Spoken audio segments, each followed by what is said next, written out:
और cleanest city of India है। यहाँ सरकार ने सख्त मना किया है कि तुम चिप्स खा के रोड पे पैकेट नहीं फेंक सकते, तो लोगों ने पैकेट खा के रोड पे चिप्स फेंकना चालू कर दिया। और इंदौर क्लीनेस्ट से ये पता किसने लगाया है, क्योंकि ऐसे तो किसी के दिमाग में नहीं आ सकता कि इंदौर में कूड़ा कितना होगा। तो अगर अभी तक तुम्हें समझ नहीं आया तो मैं इंदौर से हूँ। हाँ, ऐसे फालतू में तो किसी को शौक होगा नहीं कि चलो यार इंदौर की बेइज्जती करते हैं, और सिर्फ इंदौर की करेंगे। मन्नू, इस बार अहमदाबाद को बीच में मत लाना। इंदौर में कोई कुछ करता ही नहीं कि भाई गंदा हो जाएगा, तो वहाँ पे सब लोग सुबह उठ के ताला लगा देते हैं और दूसरी सिटीज चले जाते हैं कचरा करना। तुम अभी जाके देखोगे इंदौर पे ताला लगा हुआ रहेगा। यहाँ तुम किसी का गला काट दो कोई दिक्कत नहीं, लेकिन काटने के बाद उसे गीले कचरे और सूखे कचरे में ध्यान से डालना।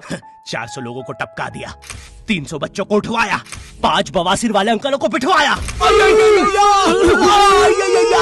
आज तक मुझे कोई पकड़ नहीं पाया, तुमने कैसे पकड़ा?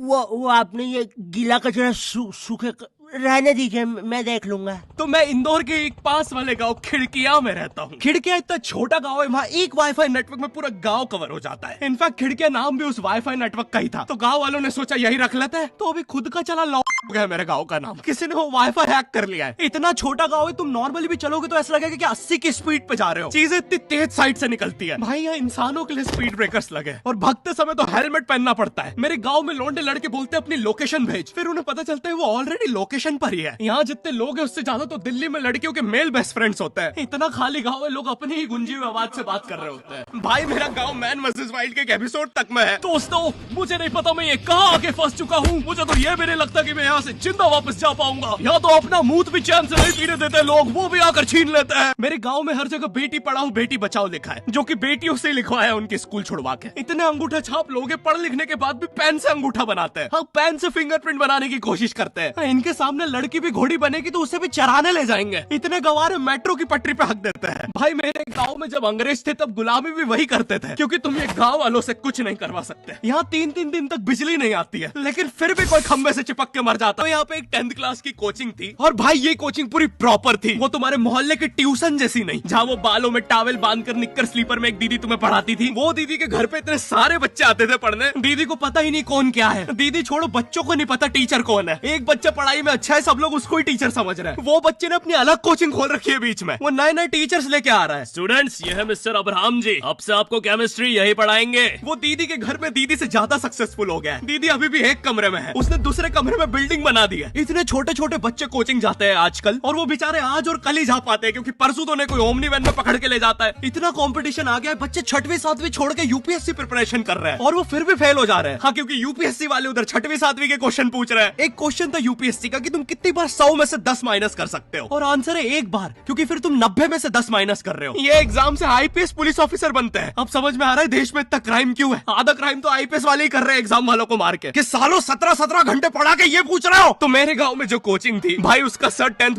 पढ़ा के सन की हो गया था, क्योंकि भाई उसकी जिंदगी 10th की लूप में फंसी हुई है। उसकी 10th खत्म होते ही फिर चालू हो जाती है। बच्चों के मम्मी पापा उन्हें 10th के बाद कंप्यूटर गिफ्ट करते हैं। सर के पास 70 कंप्यूटर हो गए हैं। हाँ, उनके मम्मी पापा आज तक गिफ्ट कर रहे हैं, और वो भी उस जमाने का विंडोज एक्सपी। सर बेचारा सारे कंप्यूटर जोड़ के GTA 5 खेलता है।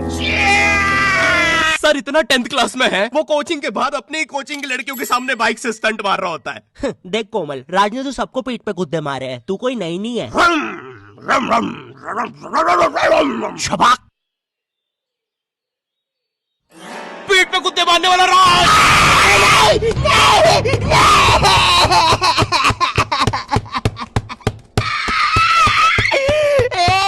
मेरी कोचिंग के बाहर हर साल एक बड़ा सा बैनर लगता था, उस पे जिस बच्चे के 90% बनते हैं उसकी बड़ी सी फोटो लगती है, और जिसके 60% बने हैं वो बड़ी सी फोटो लगा रहा होता था। वो 60% वाले बच्चे की इतनी सी फोटो आती है कोने में, वो भी खिल्ली से कूटी हुई। हाँ, बैनर के बाकी कोनों को ग्लू से चिपकाया है, बस इसकी फोटो पे खूंटा ठोक रखा है। और हर कोचिंग में ना एक पैटर्न जरूर होता है कि आगे वाले बच्चे का तो कंफर्म है, वो तो टॉप करेगा ही करेगा। उसकी तो हाथों की रकीलों तक में 96% बना है। मुझे दिखाया उसने, मैं डर गया, बाद में ट्यूमर निकला वो।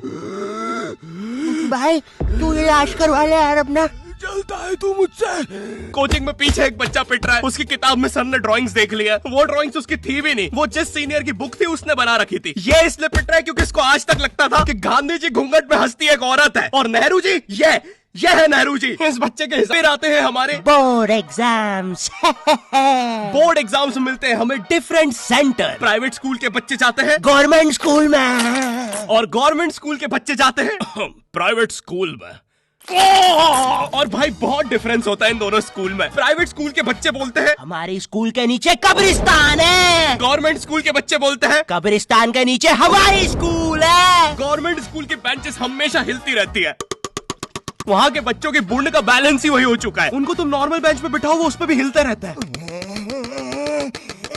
और भाई यहाँ की टॉयलेट ये बस टॉयलेट के लिए यूज नहीं होता है। अरे तुझे श्रेया का नंबर याद है क्या? चल मेरे साथ। कहाँ? अरे बाबा यहाँ तुझे किसी भी लड़की का नंबर मिल जाएगा। श्रेया अग्रवाल, श्रेया बंसल, श्रेया शर्मा, श्रेया राज। अरे मिल गया। अरे लेकिन ये तो बंद है। अरे तो टेंशन की क्या बात है, इधर आइए ना, इधर बाकी नंबर भी है, चेक करिए। श्रेया जियो, श्रेया एयरटेल, श्रेया आइडिया। हेलो श्रेया। हाँ बोल।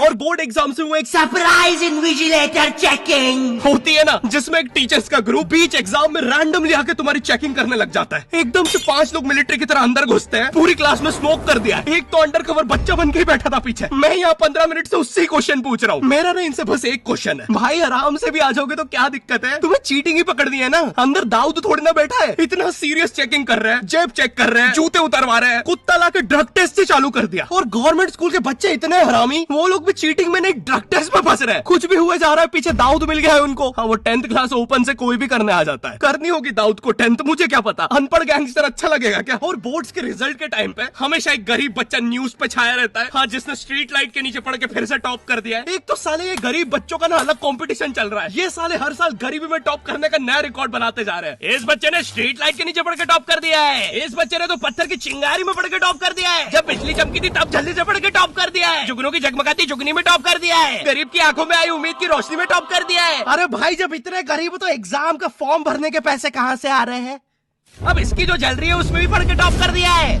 यो आई होप तुम्हें वीडियो पसंद आई होगी। और हम कर रहे हैं हमारा पहला Q&A, क्वेश्चन एंड आंसर। तो तुम्हारे मन में जो भी क्वेश्चंस है, थोड़े दिन बाद मैं एक कम्युनिटी पोस्ट डालूंगा, उसमें सारी डिटेल्स होगी। तो अगर तुम चाहते हो तुम्हारा क्वेश्चन उस वीडियो में फीचर हो तो उसे चेकआउट करना मत भूलना। और जिसको भी जानना था गर्मी में ज्यादा आम खाने से दस्त लगते हैं या नहीं, हाँ लगते हैं।